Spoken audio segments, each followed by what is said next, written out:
Deus é bom. Deus é bom.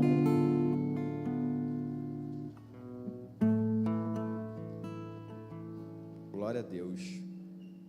Amém? Prontos para ouvir a palavra de Deus? É muito importante a gente criar no nosso coração uma expectativa do que Deus vai falar. Porque quando a palavra de Deus ela é ensinada, ela é falada, ela é pregada, é o próprio Deus falando, através dessa palavra, através do Espírito Santo revelando aos nossos corações de forma individual. Às vezes a gente não consegue pegar tudo, entender tudo, guardar tudo. Tem um exemplo muito legal, eu vou compartilhar contigo aqui. Às vezes você pensa assim, caramba, mas eu fui... Se você me perguntar agora, Douglas, qual foi a pregação de domingo de manhã da semana passada e da retrasada? Se eu perguntar 3 meses atrás, aí ferrou. 3 meses atrás, aí tu fala assim, poxa, eu não consigo gravar nada, eu não lembro nada, eu não esqueço. Então, qual é o poder disso, né? O que isso vai influenciar na minha vida se eu nem consigo me lembrar? Vou te falar uma coisa agora que talvez seja muito bom para você, porque foi bom para mim. Tu lembra que tu almoçou na segunda-feira passada? Talvez, né? Na segunda-feira retrasada, tu lembra que tu almoçou? O que tu jantou há 2 meses atrás? Mas tu concorda comigo que, embora tu não lembre, embora tu não saiba exatamente o que você comeu, mas tu só está vivo hoje porque tu comeu aquilo? Concorda ou não? Se tu tivesse ficado esses 3 meses todos sem comer nada, como é que estava hoje aqui? Não estava, né? Então, mesmo que a gente não lembre tudo, os detalhes, o que foi, mas uma coisa eu sei, segunda-feira retrasada eu me alimentei. Não sei se foi com arroz, com feijão, com carne, com pizza, com lasanha, com salmão grelhado. Eu sei que salmão grelhado não foi. Eu sei que isso não foi. Mas eu não sei exatamente o que eu comi, mas aquilo me alimentou, aquilo me manteve forte, aquilo me manteve vivo até hoje. Então, a palavra de Deus é isso. Ela é um alimento que nos mantém vivos, mesmo que a gente não lembre de todos os detalhes. Mas a gente sabe que me alimentei. Aquilo ali me deu mais força para continuar nessa caminhada. Amém? Então, isso é a palavra de Deus. Então, se motive, se anime para estar sempre às manhãs aqui para aprender da palavra de Deus. Abre sua Bíblia comigo em Mateus 11. Texto que nós lemos na abertura, vamos ler do versículo 28 ao 30.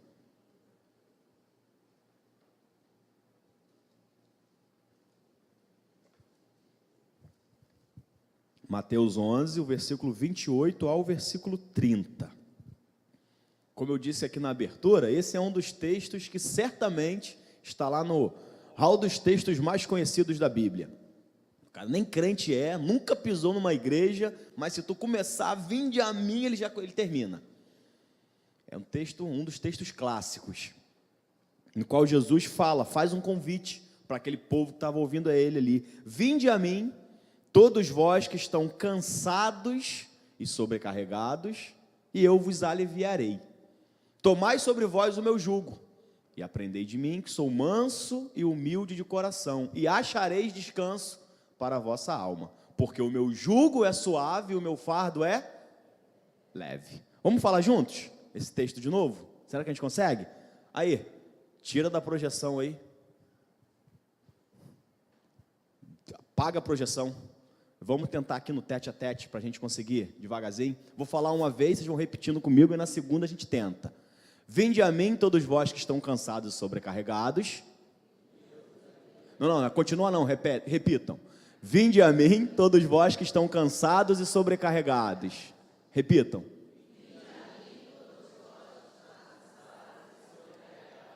E eu vos aliviarei. Tomai sobre vós o meu jugo. E aprendei de mim, que sou manso e humilde de coração. E encontrarei descanso para a vossa alma. Porque o meu jugo é suave e o meu fardo é leve. Vamos tentar juntos agora? Sem olhar, sem colar? No 3, 1, 2, 3. Vinde a mim, Todos vós que estáis cansados e sobrecarregados, e eu vos aliviarei. Tomai sobre vós o meu jugo e aprendei de mim, que sou manso e humilde de coração, e encontrareis descanso para a vossa alma, porque o meu jugo é suave e o meu fardo é leve. Amém. Vamos dar uma salva de palmas para vocês? Acertaram, hein? A maioria foi juntinho. É porque esse texto é clássico, né? Se eu falar agora, vamos ler aqui, vamos falar junto aqui Zacarias 2, ferrou. A gente não consegue, né? Esse é um convite que Jesus faz. Se você for olhar esse texto, o que vem antes, você vai ver que antes disso, Jesus só dá paulada nos fariseus ali, nos religiosos que estavam antes dele ali. Ai de vós, ele começa a bater no povo, antes de fazer esse convite. Ele faz assim uma lamentação contra Nazaré, antes desse texto. Ele começa a falar, ó Nazaré, ai de vós. Aí ele faz uma comparação, porque Nazaré era meio orgulhosa. Nós somos o povo da lei, nós guardamos a palavra, estamos aqui. Jesus fala, ai de vós, Nazaré. Porque se em vós tivesse, se em Sodoma e Gomorra, que eles achavam que Sodoma e Gomorra era a desgraça do mundo, mas se lá tivesse sido feitos os milagres que foram feitos em você, Nazaré, eles teriam se convertido. E vocês, a incredulidade aqui, Jesus começa a fazer um lamento. Fala, ó, sobre vocês, Nazaré, o jugo vai ser maior. Vai ser maior do que vai ser lá em Sodoma e Gomorra, porque eles não tiveram toda a compreensão, toda a revelação, todo o ensino que vocês estão tendo. Então Jesus, ele começa a bater no povo. Batendo no povo, aí depois que ele bate, ele fala, agora povo, vocês, diante de tudo isso que eu falei, vem a mim, vinde a mim vocês, que estão cansados e sobrecarregados, e eu vos aliviarei. É muito legal esse início, porque esse início é muito pregado pelas igrejas. Esse início, ele é legal, a gente cumpre bem isso. O vinde a mim, o ir até Jesus, o ide, a gente de certa forma faz. Para encontrar o alívio de Deus, isso é algo meio que comum nas igrejas. E muitas das vezes esse alívio, ele vem através de formas sobrenaturais, através de milagre. Se você parar para pensar agora, como que era a tua vida antes de ter um encontro com Cristo? Tenta pensar, não precisa falar não, só pensa. Né? Preso às vezes a vícios, vício da bebida, vício do cigarro, aí você vem até Cristo, você aceita esse convite e Ele te oferece alívio, Ele te liberta disso. Às vezes você está lá numa vida toda enrolada, com a sua família destruída, envolvido em traição, envolvido só em casamento prestes a acabar, e você vai até Cristo, tem um encontro com Ele, Deus restaura o seu casamento, restaura o relacionamento seu com o teu filho. É um milagre. O principal e maior milagre, muitas das vezes, é a própria conversão, é o nascer de novo, é o se tornar uma nova criatura. Isso em si já é um milagre. Então essa primeira parte do texto, ela é bem atendida por nós, os crentes. Nós vamos até Cristo, através de forma milagrosa, muitas das vezes, experimentamos o alívio dele. Aonde nós erramos, aonde nós falhamos, é justamente na segunda parte do texto. Porque Jesus, ele não fala simplesmente, vinde a mim e eu oferecerei a vocês alívio. Ele fala uma outra coisa, quem lembra? Depois que ele fala, vem até mim para que eu possa oferecer a vocês alívio, ele fala, e, quem lembra? Tá, ele nos oferece alívio, e depois? E, tomai sobre vós o meu jugo. Essa segunda parte a gente fala pouco. A gente fala muito do venha Cristo que você vai ser aliviado. Mas a gente fala pouco do agora que você foi aliviado, pegue o jugo dele e coloca sobre você. Isso a gente fala pouco. Esse jugo, ele é uma figura muito clara para a questão do compromisso que nós precisamos ter. O milagre, ele é o experimentado nesse nosso primeiro contato, nesse nosso primeiro momento na nossa vida com Deus, a gente realmente experimenta esse alívio. Só que não para aí. Deus não quer simplesmente nos aliviar, Ele quer que nós tenhamos um descanso pleno. Ele quer que a gente possa passar por um período. Deixa eu tentar diferenciar para vocês, porque o primeiro convite é, vinde a mim que eu vos aliviarei. O segundo convite é, tome sobre vós o meu jugo e descansarás. Aprendei de mim que sou manso e humilde de coração e acharás descanso para a vossa alma. Então o primeiro convite é, eu vou até Cristo e sou aliviado. O segundo convite é, agora toma o meu jugo, porque de fato com ele você vai descansar. Aí qual é a diferença então em ser aliviado e descansar? Vou tentar dar um exemplo aqui que talvez você consiga compreender. Alguém já empurrou um carro que enguiçou? Hoje eu quase não vejo isso, cara. Antigamente, quando eu era menor, eu sou novo, né? Mas lá no interiorzão era comum. Tu passava na rua, via alguém enguiçado, tu já empurrava o carro dele, porque tu sabia que muito breve ele ia te ajudar a empurrar o teu. Então era meio que uma troca mútua. Agora quase não tem isso, né? Antigamente também era carburador, né? Carburador tinha mais isso. O injeção eletrônica agora já reduziu, a gente está na modernidade. Mas isso era comum. Agora pensa você à noite, você, teu filho e tua esposa. Estou pensando você, teu filho e tua esposa, porque é onde o camarada fica mais desesperado. Você, teu filho e tua esposa, à noite, numa rua escura, o carro enguiça, tu tem que empurrar. Sozinho. Aquela força, só você. Tem que torcer para a mulher saber, né? Senão ferrou. É aquele que tu abre a porta, não sei se tu já fez, tu abre a porta, tu segura e vai empurrando. Aí quando embala um pouquinho, tu entra, fecha a porta. Ninguém fez isso aqui, não? Rapaz, eu fiz muito. Aí depois de tentar umas 5 vezes, que tu já... O carro pega. Irmão, quando o carro pega, é um alívio. Não sei se antigamente era assim, quando pegava, tu botava o acelerador lá e deixava lá, não morre não, e tu segura ali, aquilo é um alívio. Só que embora tu esteja aliviado, tu já está com o batimento cardíaco, já está cansado, já está ali. O descanso vai vir só, sei lá, 3, 4 horas depois. E tu querer entrar naquele carro depois para fazer uma viagem, talvez só depois de anos, irmão. Então, o alívio é aquela coisa muito momentânea. Quer ver uma forma também de diferenciar? Talvez seja melhor do que a do carro. Não sei se tu já tentou entrar numa praia dessas braba. E quase que toma aquele caldo, quase que a água vai te arrastando. Alguém já quase ficou afogado na praia? Eu tenho um medo de mar. Não é do mar em si, eu tenho medo da onda. Tem uma praia lá, pro lado de São Gonçalo, lá, aquele lado de lá. Na verdade, é chegando em Maricá. Chegando, mas enfim, é Itaipuaçu. Não sei se tu já foi nessa praia. Cara, eu só ouvi o barulho. Eu era pequeno, bem pequeno nessa época. Nós fomos num canal que tinha lá para pescar. Meu pai, todo mundo. Aí todo mundo lá no canal tinha lama, não sei o quê. Aí nós fomos lá na beira da praia lá, só para pegar a espuminha, porque entrar ninguém tinha coragem. A onda vinha, tipo, aí vinha aquela espuminha, tu pegava, limpava assim. Numa dessa, eu fui descuidar, e eu sei que todo mundo que gosta do mar sabe disso, tu não pode dar as costas. Só que eu, garoto novo, dei as costas para o mar. E nessa que eu dei, veio uma mais bonita. Eu estava ali só veio uma bonita que me derrubou. Isso que me derrubou, eu fui rolando. Irmão, eu fiquei meio tonto, eu não sabia se eu estava indo, se eu estava vindo.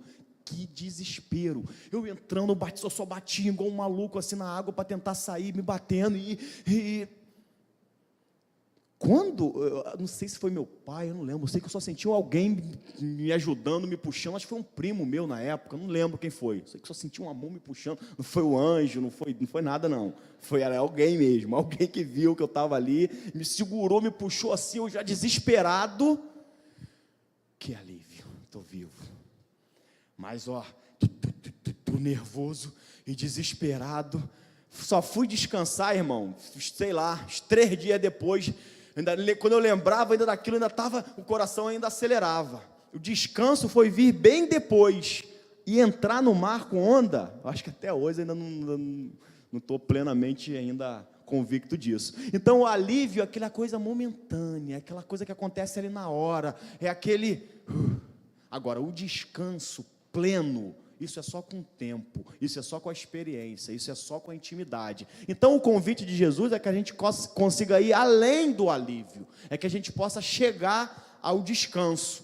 Eu vou falar um pouquinho disso agora nessa manhã. Beleza. Ele começa dizendo, né? Ele começa dizendo, vinde a mim. Deixa eu achar aqui.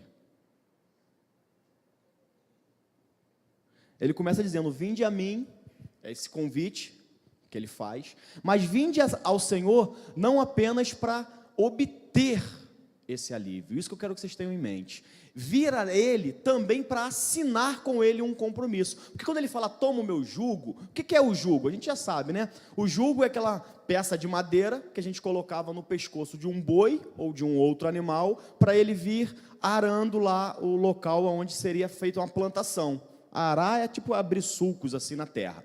Sendo que se eu colocasse um boi só, às vezes o boi não aguentava puxar aquele arado, é muito pesado para ele, ou então era muito lento a forma de fazer ali a plantação. Então, o que era esse jugo? Eu pegava 2 animais, ou até uma junta com mais, só que era comum usar 2, eu colocava 2 animais e prendia aqui no pescoço deles, esse jugo, dos 2. O que aquele jugo fazia? Aquele jugo obrigava os 2 animais a andarem juntos. Quando Jesus fala de jugo, ele está falando de união. Então, o jugo obriga os 2 animais a estarem no mesmo passo. Não tem como um animal querer ir à frente do outro. Eu não posso, por exemplo, colocar um jugo em animais diferentes. Não tinha como colocar um boi e um cavalo, porque a diferença de altura era maior, a força de um era maior do que do outro. E esse nome jugo é muito usado na Bíblia. Por exemplo, a palavra cônjuge, essa palavra, o significado dela, que fala entre casais, é os 2 andando no mesmo jugo, ou 2 com o mesmo jugo, ou 2 num jugo só.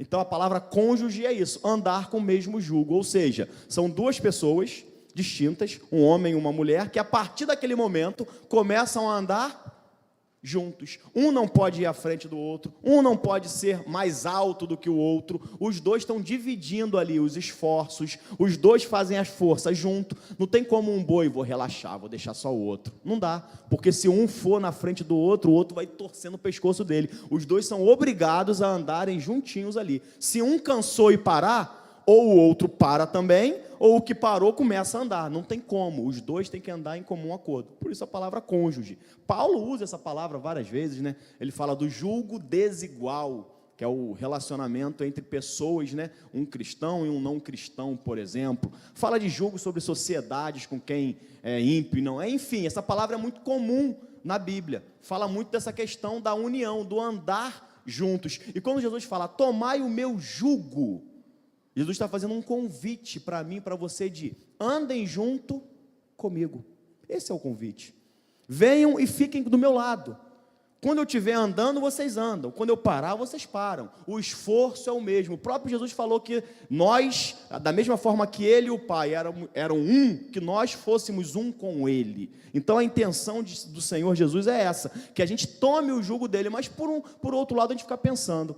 Ele falou que lance sobre ele, se eu estou cansado, se eu estou sobrecarregado, né, com carga pesada, eu tenho que ir até ele, porque ele vai tirar essa carga de mim. Eu fico pensando nisso.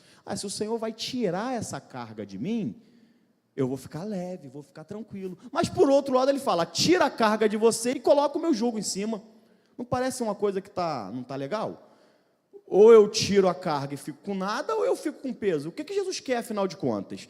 Jesus não quer que a gente tire o peso nosso, e esse peso aponta para um monte de coisa, irmãos. Esse peso, esse jugo, é um jugo pesado, é uma sobrecarga que fica sobre o meu e os seus ombros. É uma carga, muitas das vezes, de pecado, é uma carga, muitas das vezes, de enfermidade, é uma carga de desmotivação, de tristeza, de depressão. É uma carga que faz com que a gente fique prostrado, é uma carga que nos derruba. Jesus está falando, eu quero tirar essa carga de vocês, que derruba, que te prostra, que te torna pesado, que te dificulta andar, e quero colocar você livre sem nada. Não, eu quero que você coloque a minha carga em cima, eu quero que você coloque o meu jugo. Aí ele diz por quê? Porque o meu jugo, diferentemente do jugo que está sobre você agora, ele é suave, o meu jugo ele é leve. O anterior é uma sobrecarga.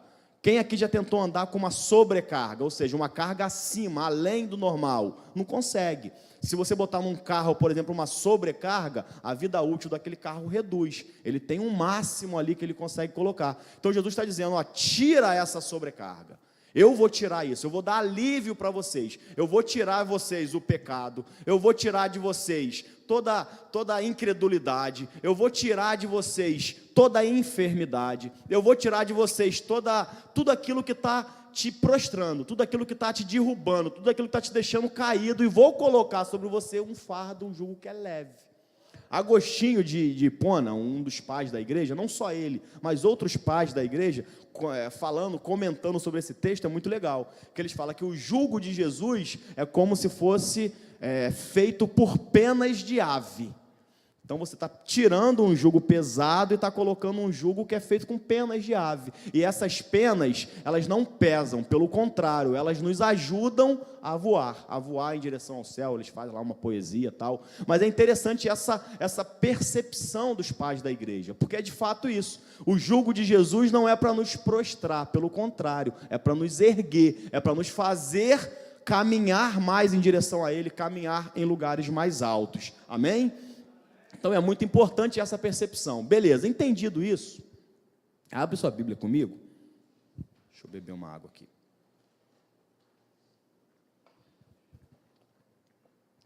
Entendido isso, abre comigo em Atos, capítulo 19.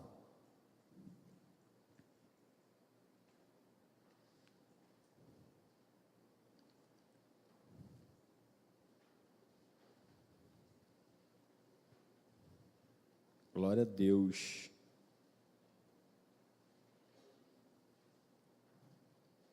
Atos 19, vamos ler o versículo 8 só, por enquanto.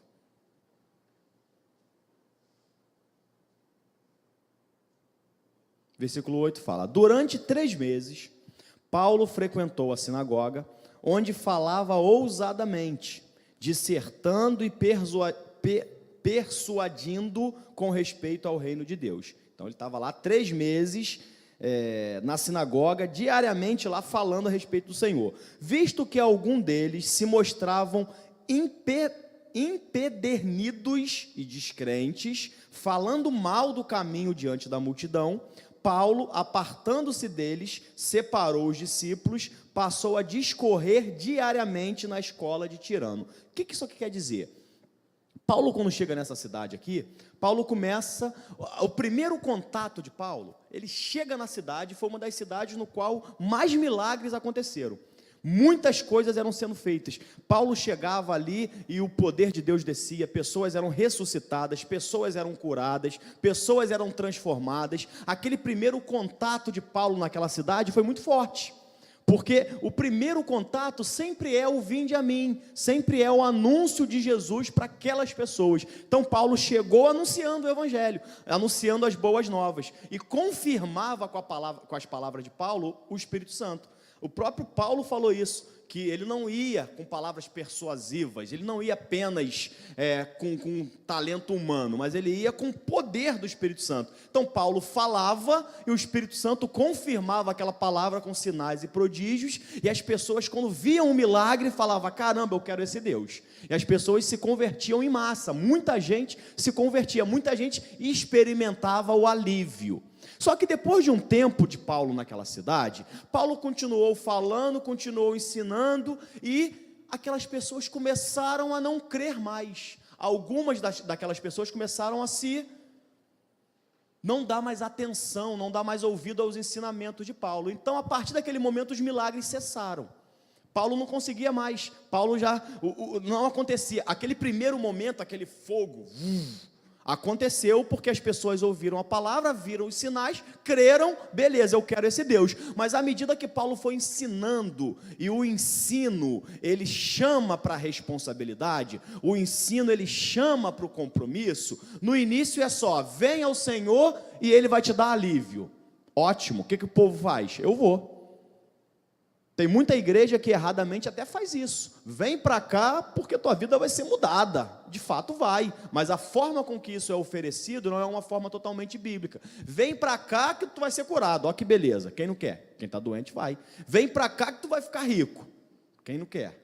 Quem não quer ficar rico? Né? Vem para cá que então as pessoas vão nessa ilusão e às vezes, né, vai naquela sede, chegam naquele momento, crê na palavra, os sinais acontecem, a pessoa recebe um alívio, aí depois começa um ensino, aí vem, toma agora o jugo de Jesus sobre sua vida, assuma um compromisso com Ele, tenha responsabilidade nessa palavra, não ande na carne, mas ande no Espírito, viva uma vida de oração, ame o seu irmão, respeite, perdoe.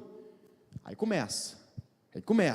Aí a pessoa começa, não, mas não era isso que você falou vem que eu vou ser aliviado. A gente só pega uma parte. Então Paulo, quando começou a ensinar o povo começou a, calma aí, eu não quero muito mais isso aí não é bem isso aí que eu estava esperando não. Aí vamos pular para o versículo 11, que depois que Paulo percebeu que o povo começou a ficar descrente, no finalzinho aqui do 8, aqui tal, ele fala que ele percebeu, ele ficou 3 meses falando, aí ele percebeu que o pessoal estava descrente, o pessoal não estava mais dando ouvido, não queria, só queria aquele primeiro momento, o segundo não queria. Aí o que Paulo falou? Agora eu vou intensificar o ensino, agora eu vou ficar todo dia aqui ensinando, e foram 3 anos, tá? Foram 3 anos que Paulo ficou todos os dias ensinando. Aí aquelas pessoas que ficaram, aquelas que de fato queriam um compromisso com Deus. Aí olha o que aconteceu no versículo 11 e 12. E Deus, depois de Paulo ficar diariamente ensinando na escola de Tirano, e Deus, pelas mãos de Paulo, fazia milagres extraordinários. Vamos dar uma paradinha aqui. Até então, os milagres que eram realizados eram milagres ordinários, eram milagres comuns, se é que eu posso falar que milagre é coisa comum, né? Mas a questão é que depois que Paulo começou a ensinar, chamar o povo ao compromisso, coloquem o fardo de Jesus sobre vocês, o jugo de Jesus sobre vocês, porque esse jugo é suave, esse jugo é leve, assumam um compromisso com Deus, vivam uma vida santa, vivam uma vida longe do pecado, vivam uma vida de adoração, vivam uma vida de oração. Depois que Paulo começa a ensinar essas coisas e o povo começa a receber isso, aí os milagres deixaram de ser comuns, se é que eu posso falar milagre comum, vou repetir, os milagres começaram a ser extraordinários, ou seja, além do ordinário, além do comum, os milagres começaram a ser muito fortes. Ele fala, a ponto, e Deus pelas mãos de Paulo fazia milagres extraordinários. Ele dá um exemplo aqui, dos tipos de milagres que eram feitos lá, a ponto de levarem aos enfermos lenços e aventais do seu uso pessoal. Olha o que o ensino, olha o que o compromisso, olha o que a responsabilidade, olha o que a decisão de tomar sobre nós o jugo do Senhor Jesus faz. Depois disso, até os aventais pessoais de Paulo, diante dos quais as enfermidades fugiam das suas vítimas. Eu acho essa versão, qual é a versão que eles botam aqui? E as enfermidades, também é igual a minha, né? A gente não acha isso muito legal? Ele fala, a enfermidade fugia. Ele personifica a enfermidade. Eu não sei se ele está se referindo ali aos vírus, às bactérias causadoras daquela enfermidade, se elas fugiam, se ele está se referindo a um espírito maligno, que ele fala depois. As enfermidades, quando olhava o avental que Paulo usava, eles fugiam, corriam, tinham medo daquele avental. É parecido com o que os demônios fizeram quando Jesus chega naquele endemoniado gadareno, né? Que Jesus se aproxima, não fala nada, os demônios olham Jesus e fogem. Senhor, o que você está fazendo aqui? Não é a tua hora ainda. Então é muito interessante isso. Fugiam de suas vítimas e os espíritos malignos se retiravam. Os espíritos malignos se retiravam sem Paulo dar ordem, sem Paulo mandar, sem Paulo falar, simplesmente com o avental dele. Mas isso só aconteceu, esses milagres extraordinários só aconteceram depois de Paulo passar aqueles 3 anos diariamente ensinando o povo, convocando o povo, chamando o povo para uma responsabilidade, para um compromisso, que é a segunda parte dessa mensagem de Jesus, que é o que a gente precisa, que é o que Deus espera. Deus quer nos dar além do alívio. Deus quer que a gente vá além de uma experiência inicial, que já é maravilhosa, a salvação já é maravilhosa, essa experiência é tudo, mas ela não se limita a isso. Nós não podemos nos limitar a estar aliviado. Deus quer nos dar descanso. Deus quer que a gente atinja esse ponto, atinja o ponto, porque é justamente nesse ponto, irmão, é no ponto do descanso que as coisas começam a acontecer. É nesse ponto da responsabilidade, do compromisso, que os milagres extraordinários acontecem. Às vezes a gente quer ver milagre e falar, não é porque Deus não quis, às vezes não é porque a gente não está tomando o jugo dele, é porque a gente não está nesse compromisso e responsabilidade com ele. Então, a vontade de Deus para nós, os seus filhos, para o mundo ainda é o convite inicial, para o mundo ainda é, vinde ao Senhor para que você seja aliviado. Agora, para nós a igreja, por isso que eu quis falar isso no domingo de manhã, para nós a igreja já não é mais vinde a mim para ser aliviado, porque nós já somos salvos, nós já fomos até Cristo, nós já tivemos um encontro com Ele, Ele já tirou de nós o peso do pecado, e a Bíblia usa esse termo, peso do pecado, que é uma sobrecarga. Ele já tirou de nós as enfermidades. Ah, Douglas, mas eu estou doente, mas ele já tirou. É só você entender isso, é só você tomar posse mesmo. Essa palavra ela ficou muito vulgarizada aí, mundo afora, mas essa palavra ela é bíblica, ela é devida, tomar posse. Deus fala isso lá para Josué, é tomar posse, porque as pessoas acham que tomar posse é exigir algo de Deus. Poxa, claro que não é exigir algo de Deus. Eu já vi pessoas torcendo esse texto dessa forma. Quem sou eu para exigir de Deus alguma coisa? Realmente, quem sou eu para exigir de Deus alguma coisa? Mas não é de Deus que a gente exige. O tomar posse, Deus, Jesus, Ele já nos dispensou, Ele já nos deu, Ele já são de vocês. Vocês já têm uma paz que excede todo entendimento. Você já tem a saúde plena. Você já tem, nós já temos. A exigência nossa é de quem está tirando isso.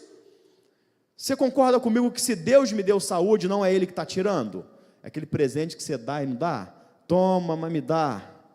A gente faz muito isso no casamento, né? Você dá um bombom, mas tu quer a metade do pedaço, né?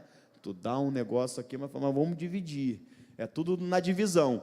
Você acha que Deus vai te dar algo? Deus diz que Ele já tomou nossas enfermidades na cruz do Calvário, por exemplo. Se Ele já me deu a saúde, Ele vai tirar a saúde?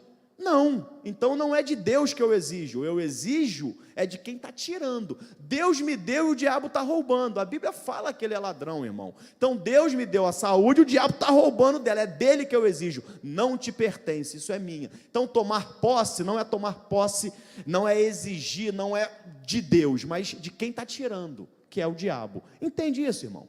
Então essa luta, esse combate não é contra pessoas, é contra principados e potestades. Então essa guerra espiritual é contra o mal. Então é dele que a gente exige a saúde. Larga, você não pode tocar na minha vida. A minha vida pertence ao Senhor. Então esse é o nosso combate. E é isso que Deus espera. É isso que Deus aguarda de mim e de você, que a gente saia dessa esfera inicial e entre numa esfera maior, numa esfera mais profunda, que é a esfera do descanso. No descanso, irmão, a gente não fica mais lutando, Senhor, perdoa meu pecado, perdoa meu pecado, perdoa. A gente sai desse combate de ficar simplesmente... Quando a gente entra no estágio do descanso, o pecado já não é mais um problema. Deixa eu tentar ser mais claro com isso. Enquanto a gente está na fase do alívio, aquela fase inicial, é aquela luta danada para não pecar. Quando a gente entra na fase do descanso, essa luta já não deve ser mais tão acirrada assim, porque a gente já... passamos por isso. O pecado já não deve ser mais algo que nos prenda tanto. A gente não deve mais viver sempre vigilantes, sempre atentos, mas não mais como no início, em que eu tinha que tomar cuidado para não falar um palavrão. Eu tinha que tomar cuidado porque eu não posso ver isso, não posso ver aquilo. A gente tem que chegar no estado de maturidade tal que essas coisas pequenas fiquem de lado, sempre atento, sempre vigilante, mas acima disso. Não é qualquer palavrinha que a gente ouve do diabo, ninguém te ama. Isso daí é na fase inicial, que o diabo está tentando enganar o novo convertido, aquele cara que aceitou Jesus agora, o diabo começa a tentar enganar ele, ninguém gosta de você naquela igreja, tá vendo? Você foi lá no culto, ninguém falou contigo. Isso é fase inicial, irmão. Agora a gente não está mais nisso. Agora o diabo fala isso, sai daqui, rapaz, isso é mentiroso. Aquela fasezinha inicial de que, passou pela rua, o irmão não te viu, seja lá por quê, às vezes ele está mais desligado que você, e você, ninguém me vê, ninguém fala comigo. Fiquei doente e o pastor não me visitou. Tu sabe se o pastor sabe que você está doente? Tu sabia que tem aproximadamente 300 membros nessa igreja? E que se de alguma forma, tem gente que às vezes é mais próxima, mas tem gente que a gente simplesmente não sabe. Às vezes é os irmãos que falam, né? A Cristina às vezes, Douglas, fulano está doente, tal, vai lá. Eu digo, onde que é, Cristina? Tá, eu vou lá. O Cláudio, o Carlinhos, às vezes a gente é orientado a isso, mas a gente não sabe de tudo. Então, às vezes, ninguém te visitou porque ninguém sabe que você está doente. E, às vezes, não é quem vai te visitar, quem você quer que te visite. Também não é assim, mas eu queria tanto que fosse o Tony tem uma oração fervorosa, mas quem vai te visitar é o Douglas. Ué. Eu queria que fosse o pastor Glaucio, mas o pastor não pôde, quem foi te visitar foi o Carlinho. A questão é, você vai ser assistida. Não importa quem vai ser o instrumento usado por Deus, a questão é que Deus vai te assistir. Então, a gente tem que sair dessa esfera, essa esfera da criança, do bebê espiritual, e aprofundar, porque é só quando a gente chegar nessa esfera, é que os milagres extraordinários de Deus vão poder ser presenciados por mim e por você. A igreja, ela precisa, eu e você, nós precisamos querer que Deus nos use, a mim, usar o Douglas, usar o Tony, usar o Wesley, usar o Renan, e não que Deus use o irmão. Eu queria tanto que Deus usasse, não, Deus te usasse, é você, é as suas mãos que Deus quer usar para curar, para libertar, para salvar, é a sua boca que Deus quer usar para que você possa ministrar, para que você possa trazer palavra de vida, é a sua boca, é você, é a sua vida. Então a gente tem que querer isso de Deus, a gente tem que querer chegar nesse segundo patamar, que é o patamar da plenitude do descanso do Senhor, para que então Ele possa nos usar de forma mais intensa, nos usar de forma mais forte, nos usar mais. A gente tem que sair daquele negócio das picuinhas. Estava conversando com o Tony anteontem, que para o ano que vem a gente vai estar trabalhando mais com a parte de evangelização mesmo. Eu falei, juventude, adolescente, que tem o gás, que tem tempo, que depois que casa, tem filho, fica mais difícil. Não é que não dá, mas fica mais difícil. Mas o jovem agora tem que começar a ter experiências, passar a se preocupar com os outros, experiências com Deus, para que deixe de lado as picuinhas. A única forma da gente deixar de lado as picuinhas, a bobeirinha, a coleguinha, ela fica mais junto dela, que ele fica... Picuinhas, fica preocupada com detalhezinhos insignificantes. A única forma de deixarmos essas picuinhas de lado, coisas insignificantes, é quando a gente começa a olhar coisas maiores, é quando a gente começa a querer entrar numa dimensão maior em Deus. Aí a própria carne é mortificada, porque às vezes a gente quer combater a carne, quer lutar, e a juventude e a adolescência, o hormônio está no pico, né? Lá no auge né? A parte carnal está urgindo ali como leão. Ainda bem que o leão da tribo de Judá hoje é mais forte, mas está ali, e só que a gente fica tão focado nessas coisas da própria carne, do próprio pecado, tal, que às vezes não sentimos força nem de vencê-los. Quando eu começo a deixar isso um pouco de lado, deixa isso um pouco de lado, começa a se preocupar agora com coisas maiores, de ser usado por Deus, de ser um transformador de vidas, de ser um canal nas mãos do Senhor. Aí, de forma meio que automática, a carne vai sendo mortificada. Então, quando o meu espírito vai se fortalecendo, a carne vai sendo reduzida, vai sendo mortificada. Eu queria ler um último texto, 1 João 5:3.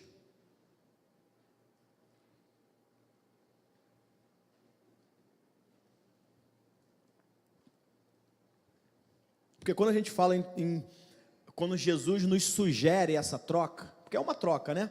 Você tira a sua sobrecarga e coloca o meu jugo. Então eu estou tirando algo que é ruim, que é danoso, que é prejudicial da minha vida, e coloco algo que é bom. Aí eu fico pensando, mas esse jugo, o que ele é de fato? Ele é um tipo, né, já falei, de um compromisso, de uma responsabilidade que nós temos para com Deus. Só que, aqui em João ele fala, porque este é o amor de Deus. Qual é o amor de Deus? Que guardemos os seus mandamentos. Forte, né? A gente pede o amor de Deus, a gente quer o amor de Deus, mas o que é o amor de Deus?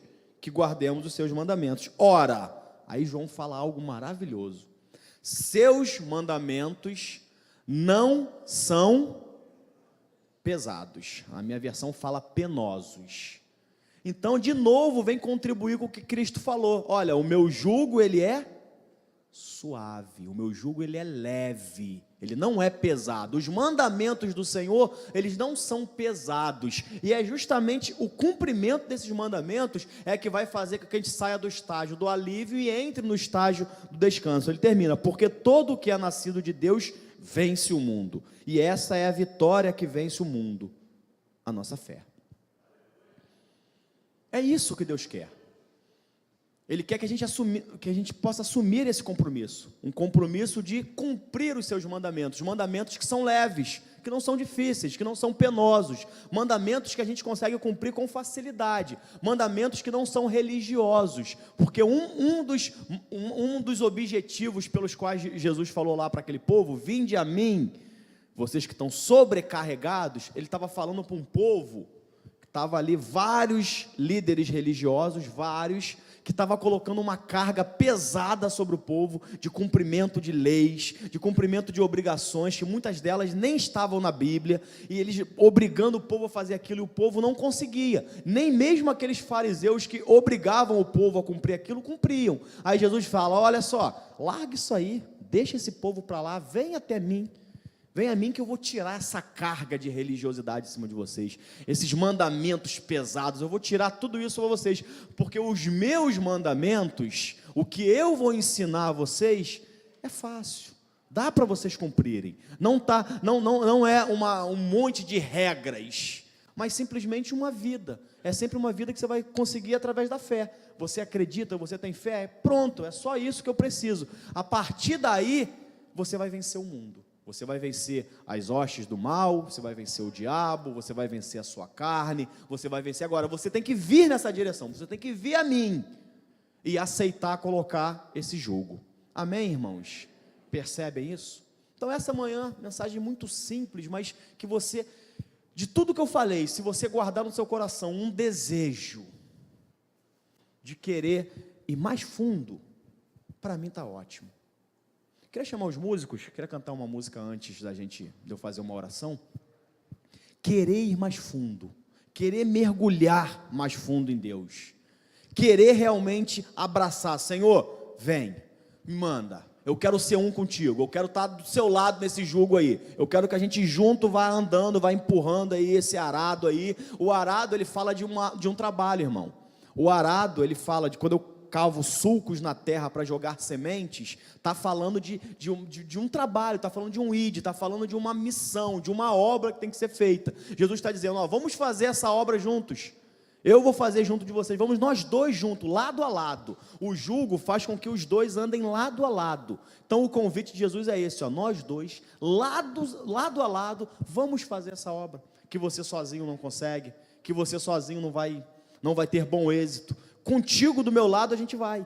Então esse é o chamado para sair de uma dimensão rasa, sair de uma dimensão superficial e entrar numa dimensão mais profunda, e entrar na dimensão do descanso de Deus, no qual os milagres começam a acontecer, no qual a gente é usado de forma extraordinária, no qual a nossa vida passa a ser uma vida útil, não só para a gente apenas, mas para todos, amém? Vamos colocar de pé, para a gente cantar essa canção e depois a gente ora.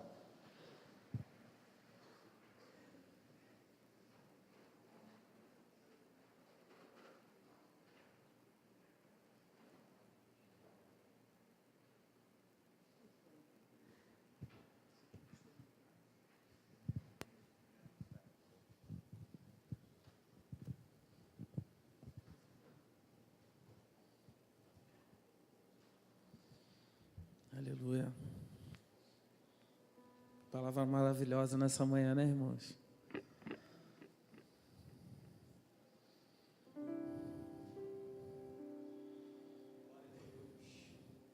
Queremos buscar intimidade contigo, Deus.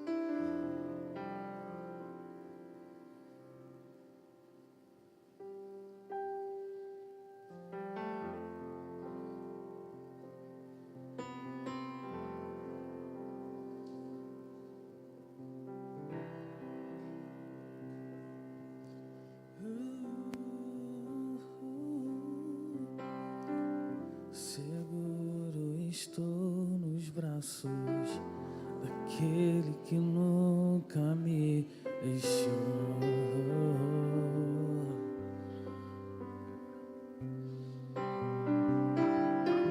O seu amor perfeito sempre esteve repousando em mim.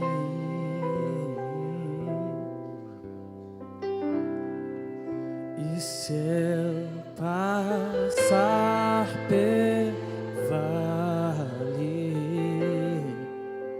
eu acharei conforto em teu amor, pois eu sei que és aquele que me guarda, me guarda.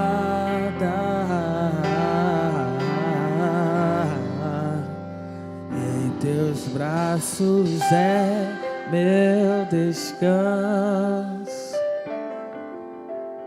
em teus braços é meu descanso, em teus braços é meu descanso, em teus braços é o meu descanso. Seguro estou em ti,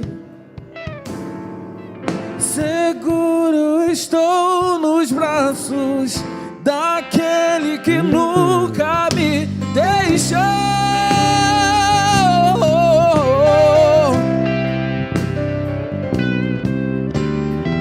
O seu amor perfeito sempre esteve repousado em mim.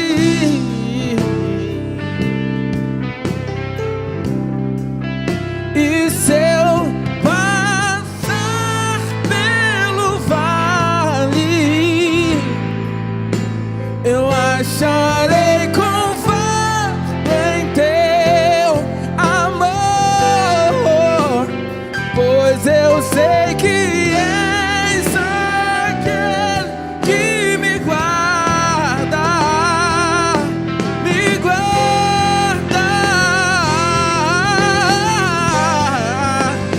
Em teus braços é o meu descanso, em teus braços é o meu descanso, em teus braços é o meu descanso, em teus braços é o meu descanso.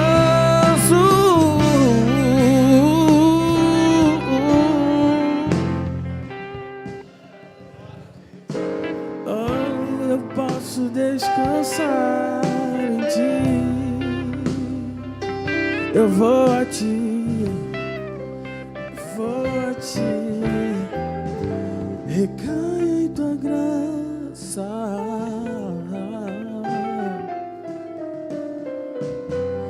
caio de novo tuas mãos,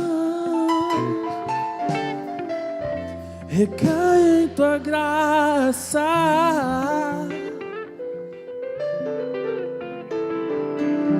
recaio de novo em tuas mãos,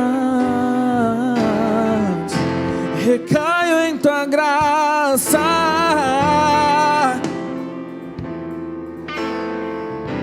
recaio de novo em tuas mãos. Eu recaio em tua graça, recaio em tua graça, recaio de novo em tuas mãos. E se eu passar pelo vale, eu acharei conforto em teu amor, pois eu sei que tu me guardas, eu sei que tu me guardas, oh, me guarda, oh, em teus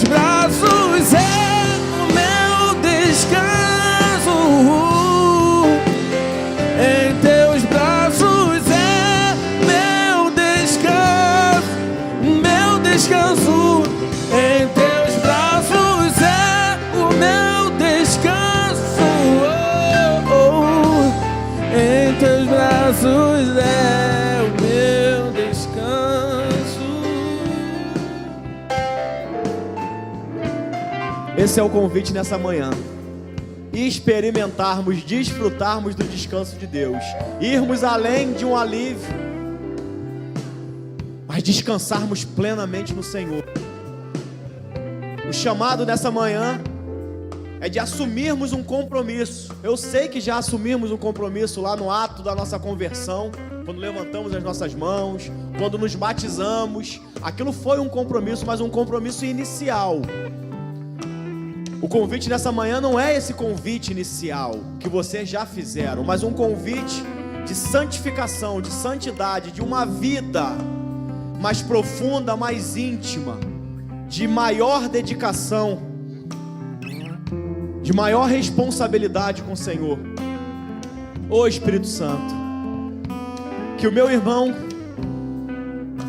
após ouvir essa palavra, seja despertada por Ti, seja despertado pelo Senhor a andar, Deus, nesse compromisso.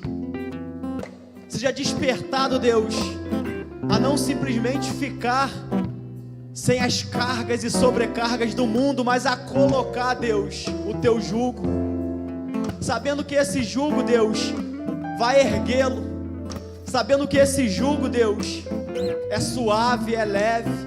Saber que esse jugo fará com que o meu irmão ande lado a lado contigo, fará com que, Deus, ele conte com a sua ajuda no serviço.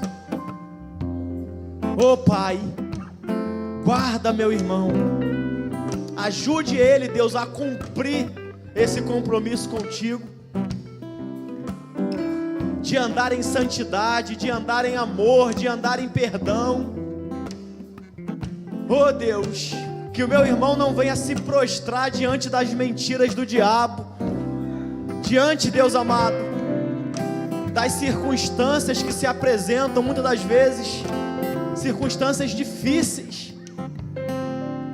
mas que ele não venha ficar com essa carga sobre si, que ele não venha aceitar, Deus, uma carga imposta pelo pecado, uma carga imposta pelo diabo, uma carga imposta pelas circunstâncias dessa vida, que ele não venha aceitar, mas que ele venha lançar sobre o Senhor.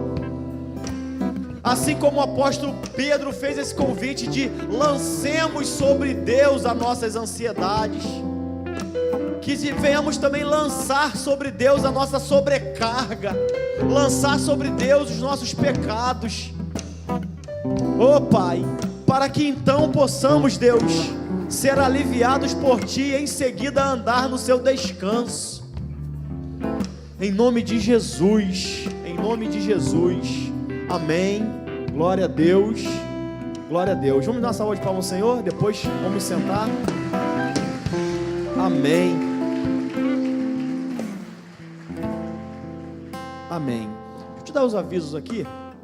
Você que esteve conosco até agora, nos assistindo, à noite às 18 horas estaremos aqui novamente. Que Deus possa abençoar o teu dia, em nome de Jesus. Amém.